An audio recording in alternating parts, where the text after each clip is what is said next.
The cold was settling into the marrow of Gideon's bones. He dragged his right boot through the dust, leaning his weight onto a makeshift crutch he had carved from a fallen cottonwood branch. Over his broad left shoulder, he carried 40 pounds of leather saddle.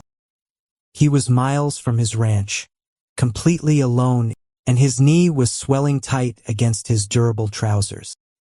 His horse had spooked at a shadow 2 hours, throwing him hard into a dry wash before vanishing into the brush. Now the temperature was dropping fast. Gideon knew the brutal arithmetic of the frontier. If he stopped walking, he would freeze. If he froze, the bank draft folded carefully in his leather vest pocket would never reach town by morning, and the men holding the note on his family property would take everything his grandfather had built. He swallowed hard, refusing to let the pain stop him, but his vision was beginning to blur at the edges. Then, a yellow lantern beam cut through the dark. A silhouette stepped out from the tall pines bordering the trail. Gideon stopped, his hand instinctively dropping toward his hip, though he had left his rifle in the scabbard on his runaway horse. The figure approaching was massive. As the lantern lifted, Gideon realized he was not looking at a large man, but an extraordinary woman.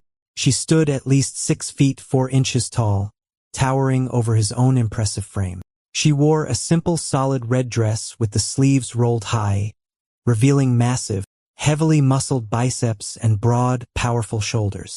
Her heavy leather boots crunched softly against the gravel. If you have ever carried a heavy burden, you know how cold a lonely night can get. Let me know where you are listening from tonight, and let us walk this dark road together. Josephine held the lantern high, her strong, resolute face completely calm. She did not gasp or ask foolish questions.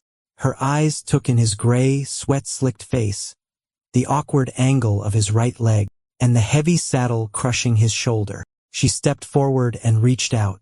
Gideon tensed, his pride flaring up despite his exhaustion. He was a man who handled his own trouble, accustomed to fixing fences, breaking horses, and carrying the weight of his family legacy without complaining. But Josephine did not ask for permission. Her enormous, calloused hand gripped the thick leather of the saddle. With a slow, fluid motion that defied belief, she lifted the 40-pound rig off his shoulder using only one arm. She held it as effortlessly as a woman might hold a small basket of laundry. Gideon staggered, suddenly thrown off balance by the missing weight. Josephine reached out her other hand, catching him by the elbow.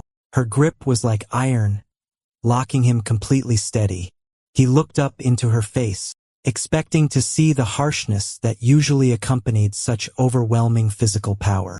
Instead, he saw soft, observant eyes and long, slightly messy light brown hair framing a face that was unmistakably feminine despite her immense size. They walked together for a long time without speaking. The silence between them was not uncomfortable. It was the silence of two people accustomed to hard work and heavy weather. Gideon leaned heavily into her side, feeling the unbelievable density of the muscles in her ribs and shoulders. He realized quickly that he was not supporting himself at all. She was carrying the saddle and half of his body weight without breathing heavily. Josephine kept her pace slow, matching his injured rhythm. She was used to men staring at her with fear, mockery, or disgust. In the town settlement, people crossed the street to avoid the giant muscular woman who ran the old timber claim alone. They called her unnatural, a beast of burden in a dress. But this quiet cowboy did not shrink away from her. He simply accepted the support, his jaw tight with pain, showing a quiet respect that she had not experienced in years. They reached a small, meticulously kept cabin surrounded by a sturdy split-rail fence. Josephine set the heavy saddle on the porch without making a sound. She opened the door, guiding him gently into the warmth of the room. A fire was already burning in the hearth, casting a golden glow over a room that felt deeply peaceful and entirely solitary. She lowered him into a wide wooden chair near the fire. Gideon finally let out a long, ragged breath, his head dropping back against the wood. Josephine knelt on the floor in front of him. Her enormous thighs strained against the fabric of her red dress as she crouched. She reached for his injured leg, her massive hands surprisingly gentle as she began to feel the swelling around his knee. Gideon watched her work, a strange sense of safety washing over him. For the first time in years, someone else was in charge of a problem. Then Josephine stopped. Her fingers traced a dark, wet stain on the fabric of his trousers just above the knee. She looked up at him, her expression changing from calm assessment to quiet concern. She pulled a small folding knife from her apron pocket and sliced the durable fabric open. The firelight revealed a deep, jagged gash that was bleeding sluggishly. It was not just a twist from a fall. Someone had shot him, and the bullet had grazed the bone before lodging deep in the muscle. Josephine looked into his weathered face, understanding immediately that his horse had not spooked at a shadow. The man sitting in her chair was being hunted. The men who had fired that shot were likely following the same dark road, and her quiet, lonely life was now standing directly in their path. Josephine did not waste time asking questions. The heavy silence of the cabin shifted immediately into the quiet, deliberate rhythm of a woman who was accustomed to handling emergencies entirely alone.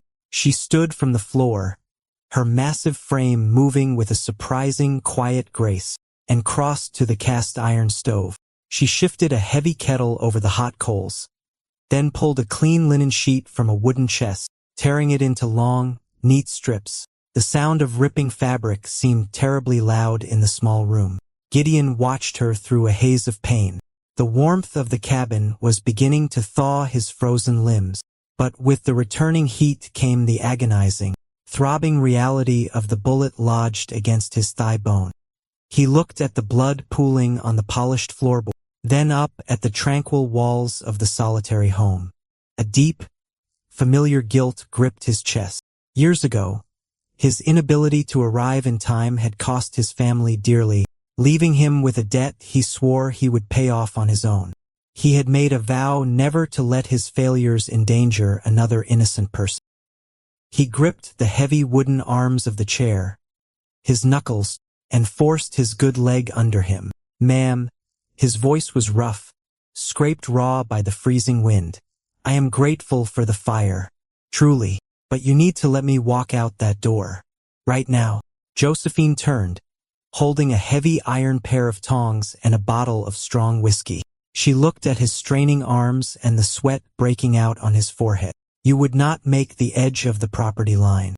The men who put this lead in my leg are not going to stop," Gideon said, his breath coming short as he tried to find his balance. "They want the bank draft in my vest, and they want the land it pays for. If they find my blood on your porch, they will not ask politely if you have seen me. I will not bring violence into your home." He managed to stand, his broad shoulders swaying as the room. Before he could take a single step, a hand the size of a dinner plate pressed flat against the center of his chest. Josephine did not push him. She simply held her arm steady. Gideon felt like he had walked into a solid oak beam. Despite all his frontier strength, the sheer, unbelievable physical power contained in her shoulder held him entirely in place. "Sit down, Cowboy," she said. Her voice was low, rich, and entirely devoid of panic. "This is my claim. I felled the timber for this cabin. I split the rails for that fence, and I decide who stays in my chair."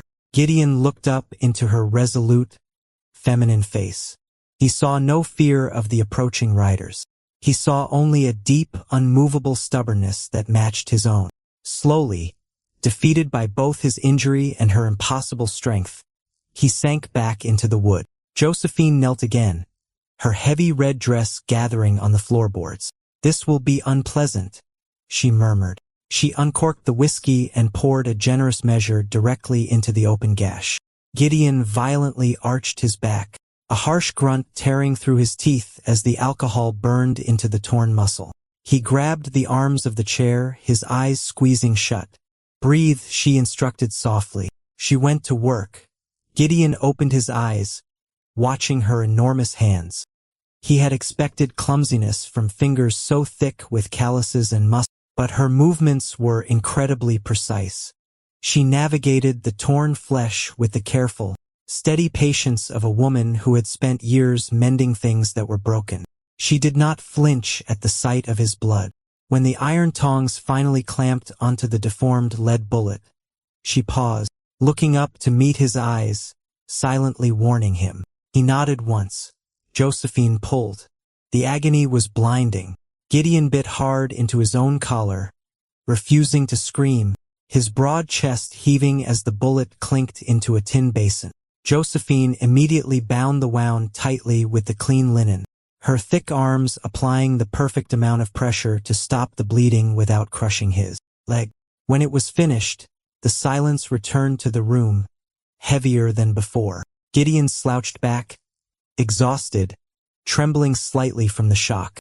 Josephine washed her heavy hands in a basin, then poured a measure of the whiskey into a tin cup and brought it to him. "Gideon," he said quietly, taking the cup. His fingers brushed against hers.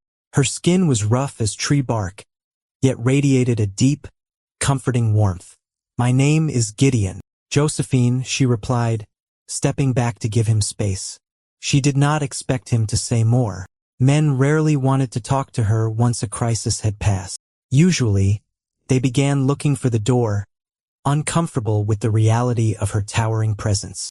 "I have to reach the settlement bank by dawn, Josephine," he said, his voice carrying the desperate weight of a man watching his only legacy slip away. "If that draft is not on the manager's desk when the doors open, they foreclose on my grandfather's ranch. My family will have nothing left. I am the only one left to carry this." Josephine looked at his weathered, exhausted face. She understood the crushing weight of trying to hold onto a home entirely alone.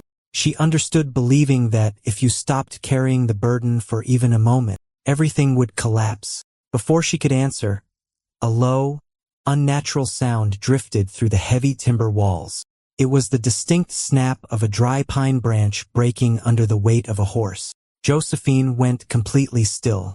Her soft, observant eyes hardened. She reached over and snuffed out the glass lantern, plunging the cabin into the dim, dancing shadows of the hearth fire.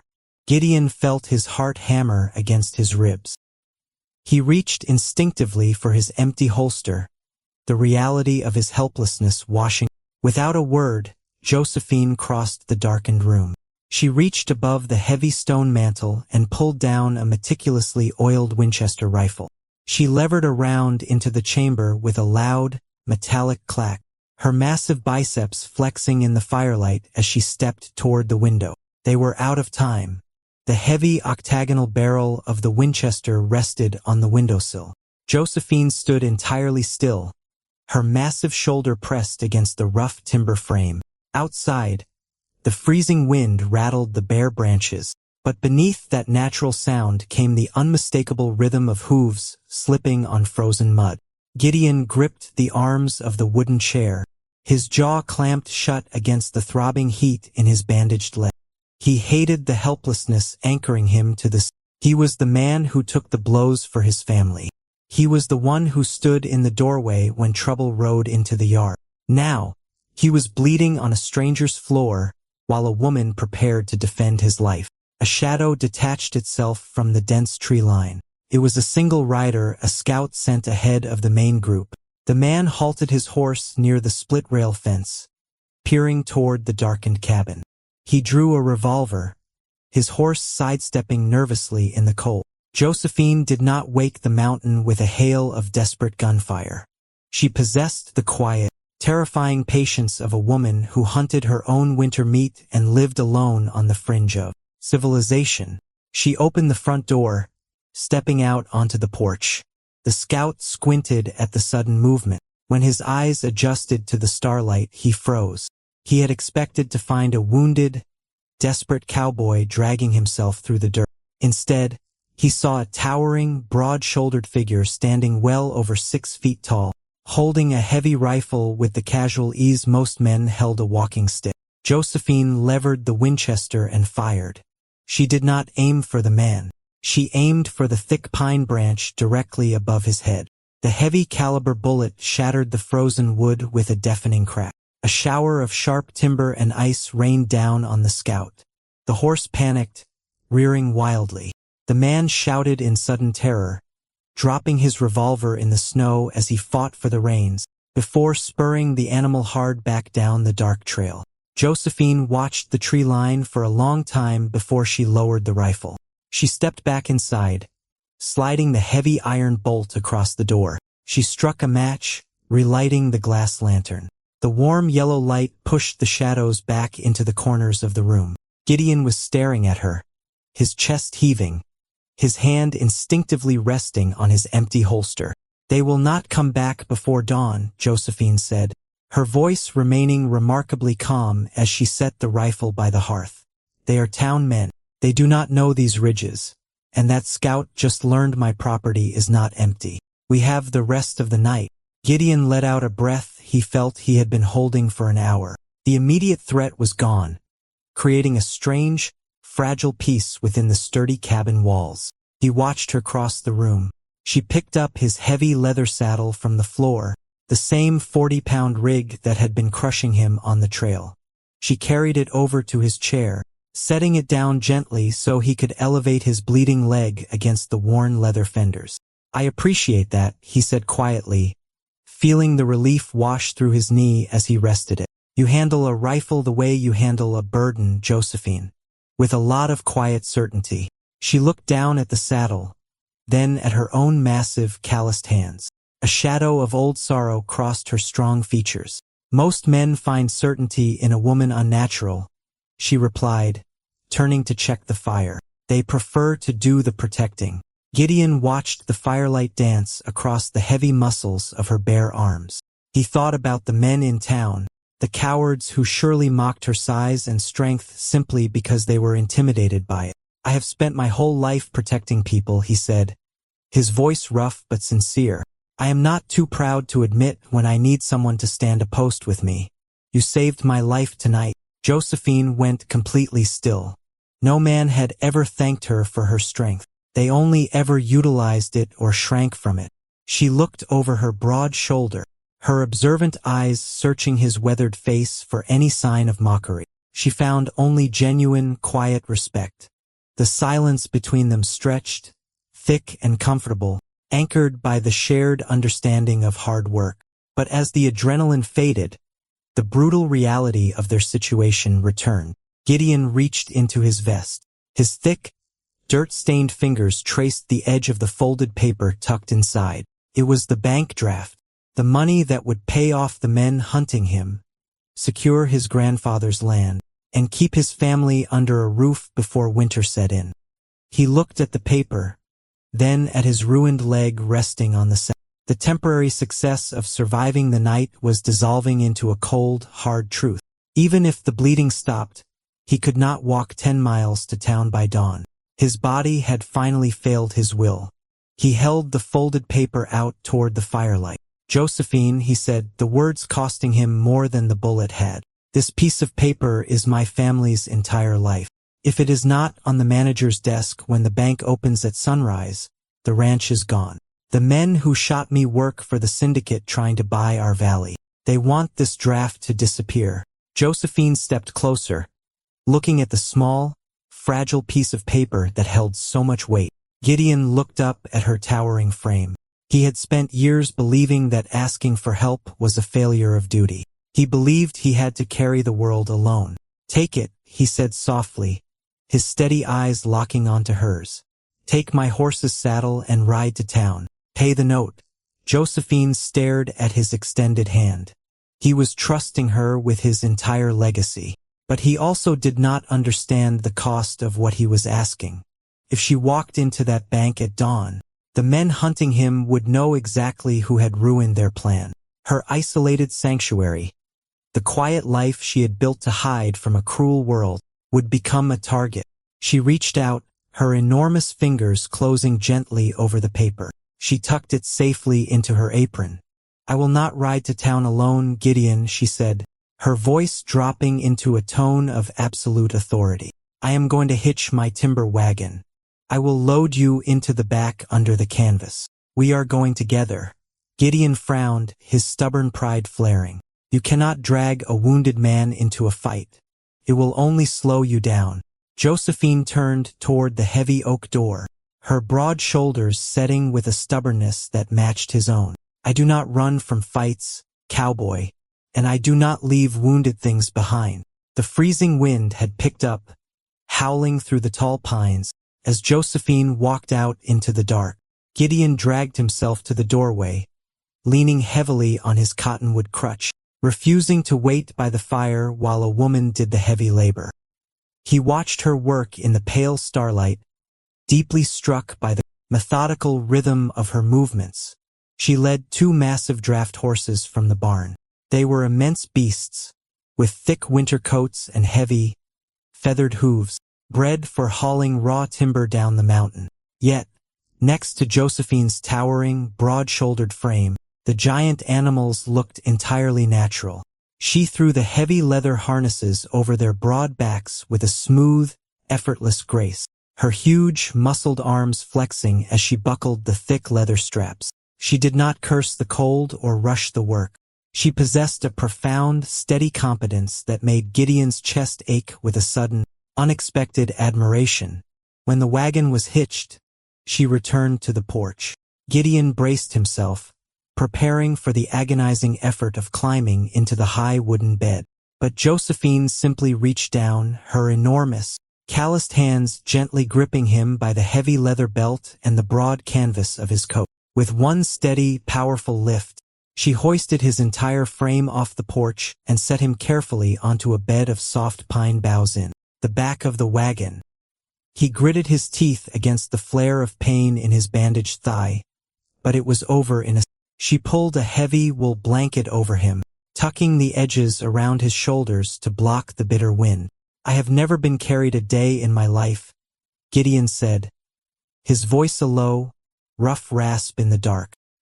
He hated the helplessness, but he could not deny the immense comfort of her. There is a first time for everything, Gideon, she replied softly, even for a man too stubborn to ask.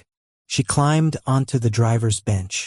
The heavy timber wagon groaned in protest as she flicked the reins, and the great horses leaned into the collars.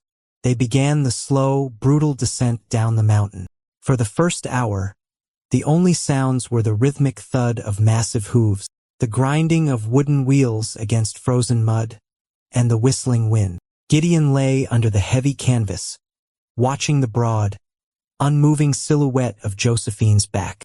She sat perfectly straight, taking the brunt of the freezing wind, shielding him from the worst of the elements. As the miles passed, the throbbing in his leg settled into a dull, rhythmic ache. He watched her, realizing with a heavy heart exactly what she had done by refusing to let him ride alone. You built that cabin to keep the world out, didn't you? Gideon called out over the wind, shifting his weight on the pine boughs. Josephine glanced back over her shoulder, her long, light brown hair whipping in the wind. I built it because the world made it very clear I did not fit inside it, she answered, her voice carrying a deep old sorrow. Town folks do not want a woman who can outwork 3 of their husbands and carry a felled tree on her shoulder. They look at me and see a monster. So I gave them the mountain. I took the timber claim and I stayed out of their sight. Gideon stared at her resolute profile in the dim light. And I brought the world right to your door, he said quietly, the guilt tightening in his chest. Those syndicate men know where you live now, Josephine. You risked the only safe place you have ever known for a stranger. Josephine pulled back slightly on the reins, slowing the massive horses as they navigated a steep drop. She turned her head, her observant eyes meeting his in the dark. A safe place is just an empty room if you never use it to do something that matters, she said. You are risking your life for a piece of paper to save a family that is not even here to thank you. Do not lecture me on sacrifice, cowboy. The raw honesty in her voice stripped away the last of Gideon's pride. He reached out from beneath the wool blanket. His dirt-stained, calloused fingers gently touched her thick forearm where her sleeve was rolled high. It was not a grip of necessity, but a simple, deliberate touch of understanding. Josephine went entirely still. The immense muscles beneath his fingers were rigid with cold and tension, but she did not pull away. No one had touched her simply to offer comfort in years. Men only ever shrank from her immense size or demanded her labor. Yet here was a man, bleeding and desperate, using his remaining strength to make sure she felt seen. "When this is done," Gideon said, his voice completely steady, "I am going to help you fix whatever those men break." A small, fragile warmth bloomed in Josephine's chest, a feeling so foreign she hardly knew how to breathe around it. But the quiet moment shattered as the wagon rounded the final bend before the valley floor. Dawn was just beginning to bleed a pale, bruised purple over the eastern ridge. Josephine hauled back on the reins, bringing the heavy wagon to a sudden, creaking halt. Gideon dragged himself up to look over the driver's bench. A quarter-mile below, the trail narrowed into a steep rock chute that served as the only passage into the settlement. Sitting directly in the center of that bottleneck, blocking the road entirely, were 4 men on horseback. A small fire burned on the rocks beside them, revealing the glint of repeating rifles resting casually across their saddles. The syndicate had not waited in town. They had sealed the only way off the mountain. The heavy timber wagon ground to a halt. The morning air was bitterly cold, turning the breath of the 2 massive draft horses into thick white plumes that drifted up toward the bare branches. Down in the narrow rock chute, the 4 riders stopped feeding their small fire. They stood up in the pale dawn light, their hands dropping casually to the levers of the repeating rifles resting against their saddles. They had chosen their ground well. There was no way to drive a wagon around them, and the steep rock walls made climbing impossible. "Turn the team around, Josephine," Gideon said. His voice was a harsh, ragged whisper behind her. He dragged his battered body upward from the bed of pine, leaning heavily against the back of the wooden driver's bench. His face was gray, the strain of the freezing night and the blood loss finally breaking his immense physical endurance. Josephine did not move the reins. She stared at the men blocking the trail. "You cannot walk 10 yards. Gideon. Your leg is bleeding again."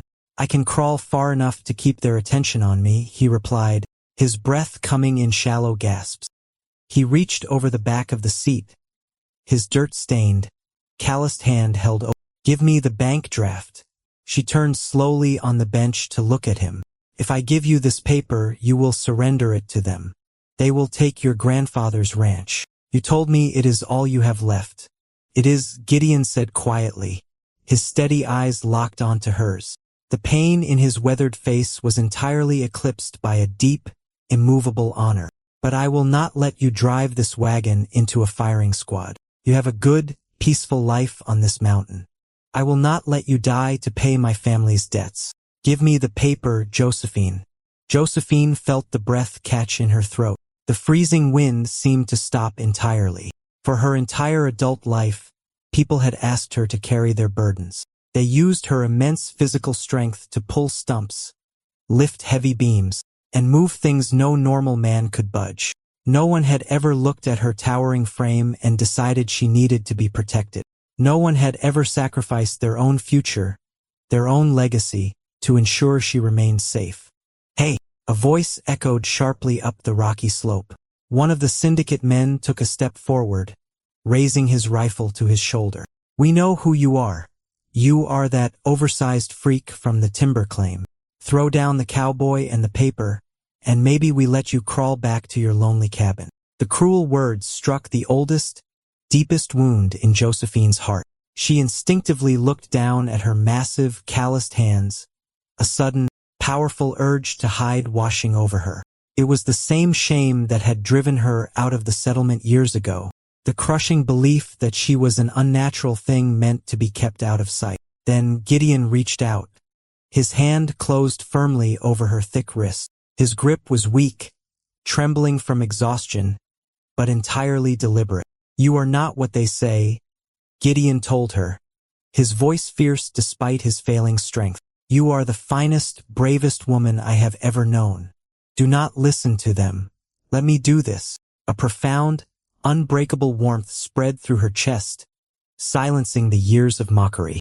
She looked at the fresh blood on his canvas shirt and the desperate courage in his eyes. He was willing to lose everything for her. She decided in that exact moment that she would not let him lose anything at all. "Hold on to the bench," Josephine commanded softly. She did not reach for the paper in her apron. Instead, she stood up. Her full 6'4" frame rose above the wagon. In the pale morning light, her broad shoulders and heavily muscled silhouette looked like a monument carved directly from the mountain timber. The men below hesitated, taking a collective step backward as they realized the sheer, overwhelming reality of her physical scale. Josephine smoothly lifted the heavy Winchester rifle. She did not point it at the men. She remembered the hunting lesson she had learned years ago, and she looked at the brittle nature of the high rock shelf leaning directly over the narrow pass. She levered a round and fired. The heavy caliber bullet struck the frozen shale directly above the campfire with a deafening crack. The rock face splintered. A heartbeat later, the mountain answered. A massive slide of loose stone, freezing mud, and heavy snow collapsed down the chute. The men shouted in terror. Their horses panicked at the roaring noise, rearing wildly and scattering the campfire into the dirt. The riders dove for the sides of the pass to avoid being crushed, dropping their rifles in the desperate scramble for survival. Josephine did not wait for the dust to settle. She snapped the heavy leather reins with a sharp crack. "Yeah!" she roared, her rich voice cutting through the noise of the avalanche. The two giant draft horses surged forward, throwing their immense weight into the collars. The timber wagon barreled down the slope, the heavy wooden wheels crushing over fallen rocks and scattered burning embers. They plunged straight through the blinding cloud of dust, breaking the blockade entirely before the syndicate men could even find their footing. They were through the pass. The open valley floor stretched out before them, and the rooftops of the settlement were visible less than a mile away. Josephine slowed the exhausted team to a steady trot, her chest heaving as she set the rifle down. "We made it, Gideon," she called out, a rare smile breaking across her resolute face as she looked back over her shoulder. There was no answer. Gideon had collapsed onto the bed of pine boughs. His face was chalk white, and his eyes were closed. The violent jolting of the heavy wagon had reopened the bullet wound completely. Josephine pulled the team to a sudden halt and climbed over the bench, her massive hands quickly checking his pulse. It was terribly weak. She looked toward the waking town. To save his ranch, the bank draft had to be signed by him in front of the manager. The paper alone was not enough. If he could not walk, she would have to carry him through the center of the settlement in broad daylight. She would have to expose herself to the stares, the judgment, and the cruelty of the entire town, with the syndicate men surely riding hard behind them. The heavy timber wagon rattled down the center of the settlement just as the morning sun cleared the eastern ridge. Main Street was already alive with the harsh, metallic clanging of the blacksmith's hammer and the quiet chatter of women sweeping the wooden boardwalks. But as Josephine's massive draft horses plodded past the general store, the sounds of the town slowly died away. People stopped what they were doing. A heavy, suffocating silence fell over the street, broken only by the grinding of the wagon wheels.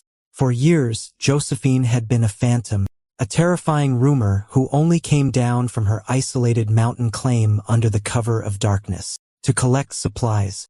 Now, she was driving straight through the center of their world in broad daylight. She felt their eyes burning into her. She heard the sharp gasps of the women and the low, muttered curses of the men who stepped back from the road, intimidated by the sheer, towering scale of her broad-shouldered frame. The old shame flared hot in her chest. Every instinct she possessed screamed at her to turn the horses around, to flee back to the lonely safety of the high timber where no one could look at her with disgust. Instead, she pulled back on the heavy leather reins, bringing the wagon to a halt directly in front of the stone facade of the town bank. She wrapped the reins around the iron brake lever and stood up. She did not look at the faces of the townsfolk gathering on the boardwalk. She climbed over the bench and moved to the back of the wagon. Gideon was barely conscious, his breathing shallow, his face completely pale against the pine boughs. "We are here, Cowboy," she whispered, her rich voice steady despite the trembling in her own chest. Gideon blinked against the harsh sunlight. He heard the whispering crowd. He felt the tension radiating from her massive frame. Josephine, he slurred, struggling to push himself up. They are staring. Go back. I can crawl. You are not crawling anywhere, she replied, with profound gentleness that completely defied her wild, imposing appearance. Josephine reached under his broad shoulders and his knees. She lifted his entire heavy frame into her enormous arms. She did not heave him over her shoulder like a sack of grain. She carried him against her chest, carefully keeping his wounded leg elevated, holding his heavy weight as effortlessly as a mother might hold a sleeping child. She turned and faced the town. A man on the boardwalk spat into the dirt. A woman pulled her children into the doorway of the mercantile. Josephine felt a tear burn the corner of her eye, but she raised her chin, her strong, feminine face set in absolute stone. She carried him across the dusty street, her chunky leather boots heavy on the wooden steps, and pushed through the double doors of the bank. The bank manager, a thin man in a pristine wool vest, dropped his pen in shock as the giant woman filled his doorway. Josephine ignored his terror. She carried Gideon to a tufted leather settee in the corner of the lobby and lowered him onto it, with meticulous care. Then, she reached into her apron, pulled out the blood-stained, folded piece of paper, and placed it flat on the polished mahogany desk. "This is the draft for the Miller Ranch," Josephine stated, her voice carrying a deep, quiet authority. "You will process it immediately." The manager stared at the blood on the paper, then at the gray, sweating face of the cowboy on his settee. His fear gave way to a look of profound, weary sadness. He picked up the draft. "Gideon," the manager said softly, stepping out from behind the desk. "You foolish, stubborn man. I sent word to you last week. You did not have to kill yourself for this." Gideon's chest heaved. "A Miller pays his debts," he rasped, his calloused hand gripping the edge of the leather cushion. "The syndicate will not take that land. I brought the money. It was never your debt to pay," the manager replied, his voice breaking slightly. He looked up at Josephine, seeing the confusion on her resolute. 4 years ago, Gideon's older brother took out this note to buy winter feed. When his brother drowned in the river trying to save a stray calf, Gideon took over the payments. He sold his own horses. He worked himself to the bone. He has lived on scraps just to make sure his brother's widow and his young nephew never lost their roof. Josephine went completely still. The revelation struck her with the force of a falling pine. Gideon had not been fighting for his own wealth or independence. The crushing weight he refused to let anyone help him carry was the guilt of surviving while his brother died. He believed he had failed his family by not being at the river that day, and he had spent 4 years silently punishing himself, sacrificing his own future to protect the innocent people left behind. She looked down at the weathered, exhausted cowboy. He had risked everything for her on the trail, yet he possessed nothing for himself. He was a man who gave everything away. Josephine knelt on the polished floorboards, her massive dress pooling around her. She reached out, taking his dirt-stained, calloused hand in both of her enormous ones. She did not care who was watching. "You can rest now, Gideon," she said softly, her observant eyes shining with an overwhelming, tender admiration. "You carried them far enough. The debt is paid." Gideon looked up at her towering, powerful silhouette. He saw the tears in her eyes and realized exactly what it had cost her to walk through that crowd just to save a man she barely knew. He squeezed her thick fingers weakly, a profound sense of peace finally settling into his bones. "You did not hide," he whispered to her, a faint, proud smile touching his lips. "You are beautiful, Josephine." Before she could even take a breath to process the word, the heavy glass doors of the bank slammed open. The town sheriff stood in the doorway, his hand resting on the wooden grip of his revolver. Behind him stood the 4 bruised and battered syndicate riders from the mountain pass. The men pointed directly at Josephine's broad, kneeling back. "That is her, Sheriff," The lead rider sneered, wiping dried blood from his face. That freak of a woman ambushed us in the pass and tried to kill us for our cattle money. The sheriff drew his revolver, the metallic click echoing loudly in the quiet bank. Josephine, he ordered, his voice hard with the town's ingrained prejudice. Step away from that man, and put your hands where I can see them. The heavy metallic click of the sheriff pulling back the hammer on his revolver echoed sharply off the high plaster ceiling of the bank lobby. Josephine froze. The old, familiar shame rushed over her like freezing water. She knew exactly how this story would end. She was the outsider, the unnaturally massive woman who lived alone in the high timber, the physical anomaly the town already feared and instinctively despised. If 4 men pointed a finger at her, the truth would not matter at all. She looked down at Gideon. He was finally safe.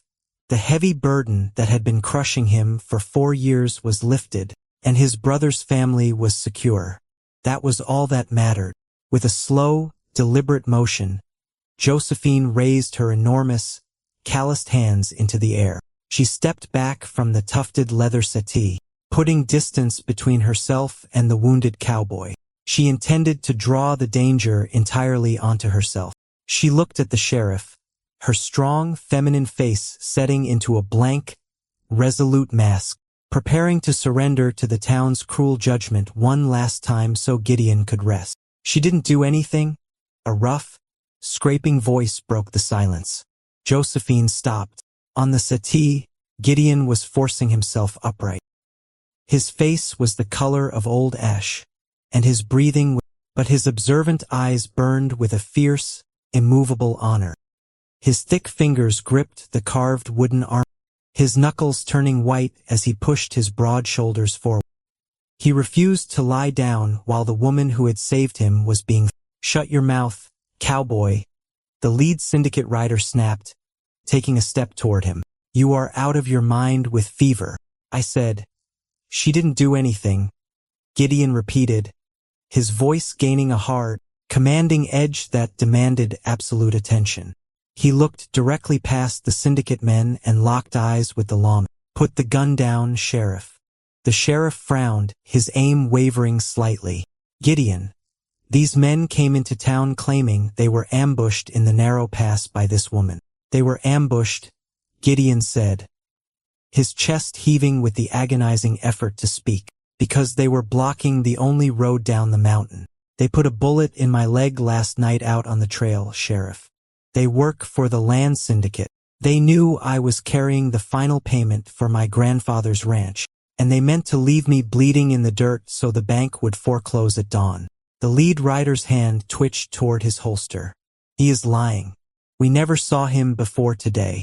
"He is not lying," the bank manager's voice rang out. The thin man stepped around his polished mahogany desk.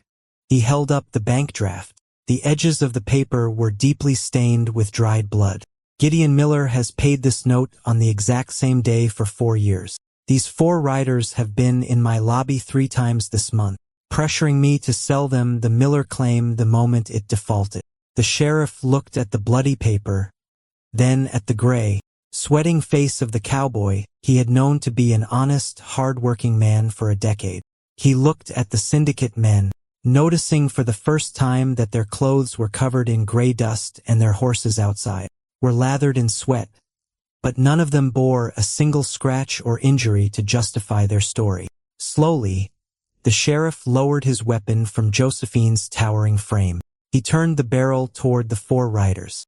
"Unholster your weapons," the sheriff ordered, his voice dropping to a dangerous, flat calm. "Use your left hands. Let them drop to the floorboards." The syndicate men hesitated, looking at the open doors and the gathering crowd of townsfolk on the boardwalk outside.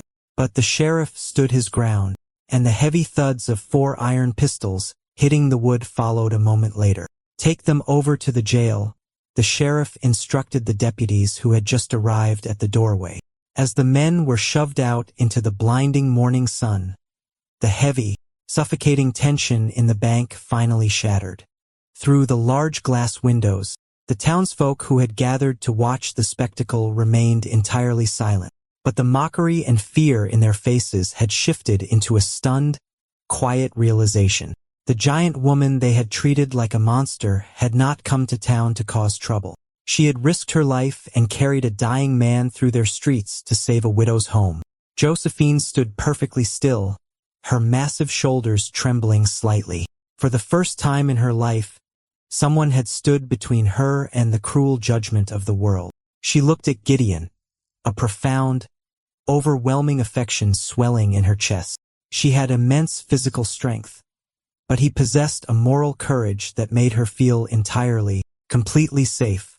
"Gideon," she whispered, stepping toward the settee. "You didn't have to do that." Gideon tried to offer her a reassuring smile, but the immense effort of his defense had burned through his final, desperate reserves. The fierce light in his steady eyes suddenly dimmed. His calloused hand slipped off the wooden armrest. "Gideon," the bank manager shouted. Josephine lunged forward as Gideon's eyes rolled back. Her enormous arms caught his heavy frame just before he struck the floorboards. She pulled him against her chest, her heart hammering wildly against her ribs. His skin was ice cold, and the front of his durable canvas trousers was soaked with fresh, bright blood. The violent jolting of the wagon and the sheer exertion of standing up for her had torn the bandage. Wound completely open again. "Get the doctor," Josephine roared, her rich voice shaking the glass in the window panes. She held him tight against her massive shoulder, the fear of loss suddenly becoming more agonizing than any prejudice she had ever endured. She had finally found a man who saw her as beautiful, a man who refused to let her carry the weight of the world alone. And as his pulse faded to a terrifyingly weak flutter beneath her heavy hands, she realized with crushing certainty that it might be too late to start a life with him. The shadows in the back room of the settlement clinic were long and quiet. For 3 agonizing hours, Josephine had sat perfectly still on a narrow wooden bench in the hallway, her massive hands clasped tightly in her lap. Her heavy red dress was stained with mountain dirt and Gideon's blood, a stark, visceral reminder of the terrible cost of their journey. Outside on the sunlit boardwalk, the town that had once mocked her now spoke of her in hushed, reverent whispers. The sheriff had marched the 4 syndicate men to the telegraph office, locking them in irons and confirming the federal warrants that would send them to the territorial prison. The Miller Ranch was completely secure, and the truth of what had happened on the trail had spread through the settlement like wildfire. Men who had once called Josephine an unnatural beast of burden now lowered their hats when they walked past the clinic windows. But Josephine did not care about the town's shifting opinion. She watched the closed oak door of the clinic, a crushing, unfamiliar fear weighing on her broad shoulders. The door finally creaked open. The town doctor, an older man with deep lines of fatigue around his eyes, stepped out, wiping his hands on a clean linen towel. He looked up at her towering, heavily muscled frame, but there was no fear or judgment in his expression. There was only a profound, exhausted respect. "He lost a massive amount of blood, Josephine," the doctor said quietly, his voice echoing in the still hallway. "But that cowboy is as stubborn as mountain granite. The bleeding has stopped, and the fever has broken. He is awake, and he is asking for you." Before Josephine could move, the woman from the mercantile, the same mother who had pulled her children away in terror that morning, stepped into the hallway. She carried a ceramic cup of hot, steaming coffee. With a trembling but determined hand, she offered it to Josephine. It was a silent, monumental apology, a peace offering from a world that had finally opened its eyes. Josephine looked at the small cup, then at the woman's sincere, tearful face. She took the coffee gently, her enormous, calloused fingers brushing the woman's hand with unexpected grace. "Thank you," Josephine murmured, her rich voice thick with emotion. When Josephine stepped into the small back room, the harsh afternoon light had softened into a warm, golden haze. Gideon was lying under a heavy wool quilt. He was terrifyingly pale, his jaw lined with sheer exhaustion, but as his steady eyes, the fierce, unyielding spark within them immediately flared to life. "You are supposed to be resting," Josephine said softly, setting her coffee on the bedside table and pulling a wooden chair close to the mattress. Gideon managed a weak, rough chuckle. "I have rested enough for one day. The doctor says I might have to walk with a cane for a few years, but I will keep the leg." The bank manager came by, she told him, her observant eyes tracing the lines of his weathered face. "The draft was processed. Your brother's family is entirely safe. The ranch belongs to them forever." Gideon closed his eyes for a long moment. A profound, visible weight lifted from his broad chest. For years of crushing guilt, of punishing himself with endless labor and isolation, finally dissolved into the quiet air of the clinic. He opened his eyes and looked at the magnificent, broad-shouldered woman sitting beside him. "My debt to the past is paid," Gideon said, his voice a low, steady rasp. "But I made a promise to you in the back of that timber wagon, Josephine. I told you I was going to help you fix whatever those men broke on your claim."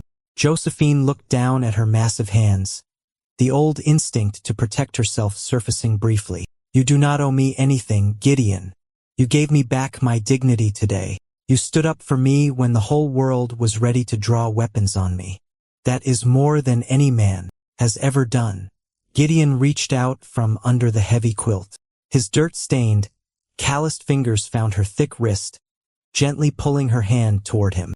He intertwined his fingers with hers, ignoring the immense difference in their physical size, anchoring her completely. "I didn't stand up for you to pay a debt," he said, his steady gaze locking onto hers, stripping away the last remnants of her lifelong shame.